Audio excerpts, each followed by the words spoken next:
A great burger should be juicy yet structured, rich but not overwhelming. And when you add a little sweetness and some acid, well, you just might have.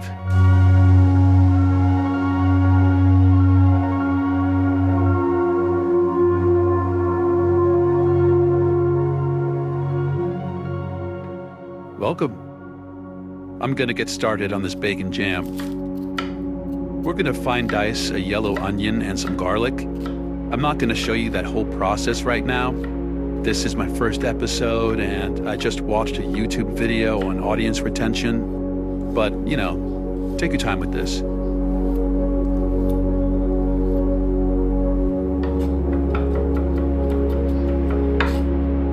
Now onto the bacon. We're gonna slice this into small pieces, but not quite as fine as the onions. These are referred to as lardons. They're gonna shrink a lot in the pan, and we want them to have a nice chew to them in the final product. This flame doesn't always like to play ball with me. You'll start to remember that as we go here, but this is a learning experience for everybody.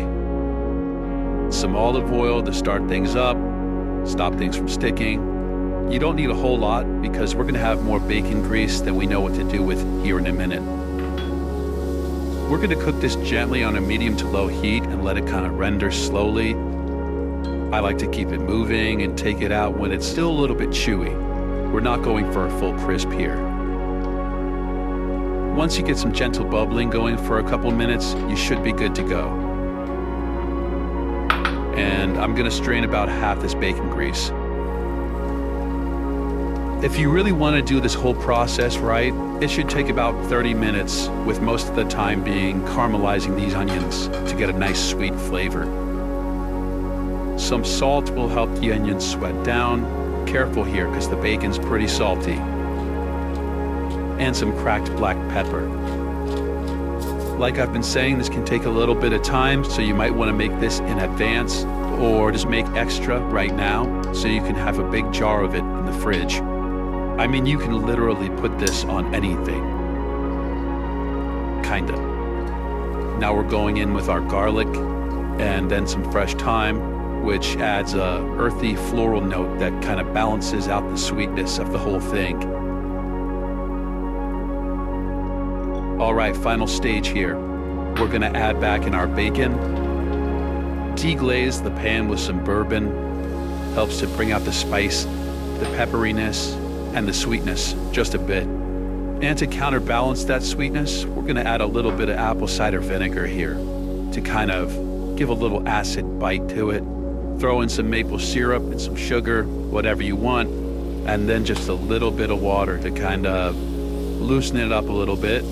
And this is the final stage. Once you reduce this down a touch, everything comes together, and you got yourself some bacon jam.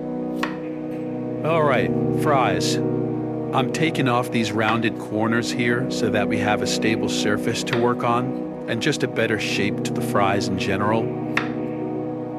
I'm going for a little bit thicker fries today, so I'm cutting these into 1/2-inch planks, but you can go for whatever size feels right. Very important step here. You want these to sit in a bowl of water for at least half an hour. It's gonna help remove the excess starch and help the exterior of the fries really crisp up. We're going for a twice fried approach here. So the first fry is gonna be around 320. This is a little bit of a lower temperature that's gonna help the fries cook through and just set. We're gonna give this first fry about 3 to 5 minutes. We're not looking for any serious browning just yet, but they should look soft and tender and not like they're raw inside. Then after a couple minutes, take these puppies out, let them chill for a bit, and crank the temperature up to about 380.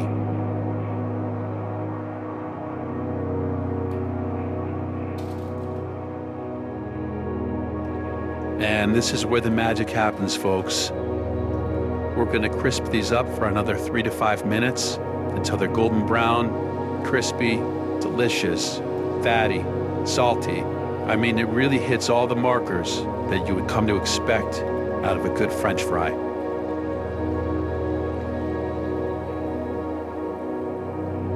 Now we get them into a bowl lined with a little paper towel Helps to get rid of the excess oil. And while they're still hot, I like to hit them with a little salt so it sticks. Today I'm going to season these a little bit further. I kind of have this vision in my head of a nice gastropub adjacent kind of fry here. So we're going to give it a little parsley, some smoked paprika. If I can get it out of here. There we go. And last but not least, some cracked black pepper.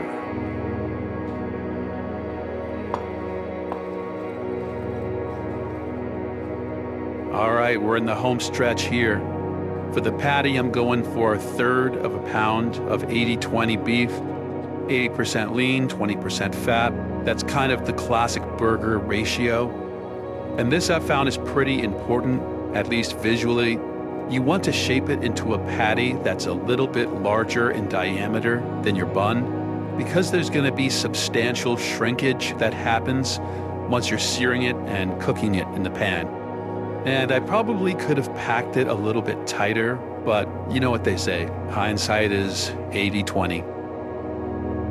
I laid down a thin layer of mayo on these nice brioche buns that I got, and I'm just going to toast these up for about a minute, maybe 2.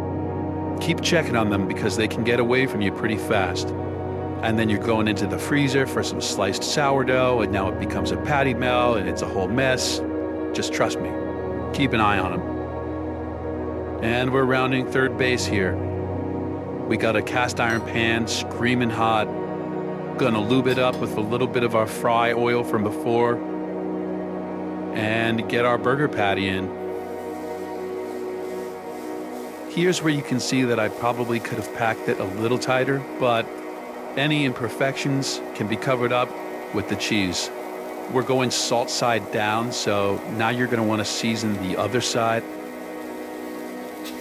And after a couple of minutes, I'm gonna give it a flip, and we're looking for some nice browning on top. And now I'm gonna hit it with some sharp aged cheddar.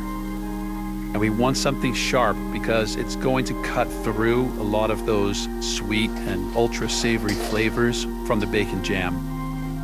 We're gonna cover this puppy up, let it steam, let the cheese melt, maybe 2 minutes. I like to take an internal temperature reading of around 125 to 130 for a nice medium rare, but do what feels right. I like a classic burger sauce or maybe an aioli, but since we got so many different flavors going on with the bacon jam and the sharp cheddar, I'm just gonna go with Japanese mayo here. I'm adding some pickled jalapenos. You can opt for pickles, but I really like the acidic bite that having some sort of briny element adds to it. Sometimes I'll even do a side of pickled vegetables. So here you can kind of see what I was talking about by starting off with the burger patty that's larger, because now we've kind of shrunken down into a nice flush burger and bun unity. And then we'll finish it off with our bacon jam. Now I'll just say that you can make a great burger in 5 to 10 minutes, but when you go the extra mile and really take your time with something like this and develop these complex flavors, it's hard to beat that. All right, I'm just gonna shut up now.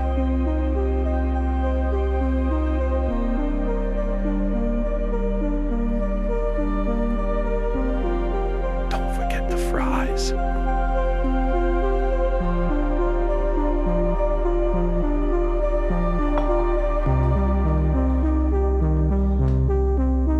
I don't have a fancy rotator here, so I'm just gonna do this by hand. That's good. All right, let's see how we did.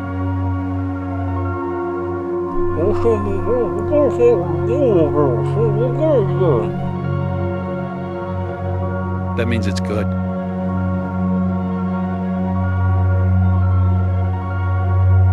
Real good.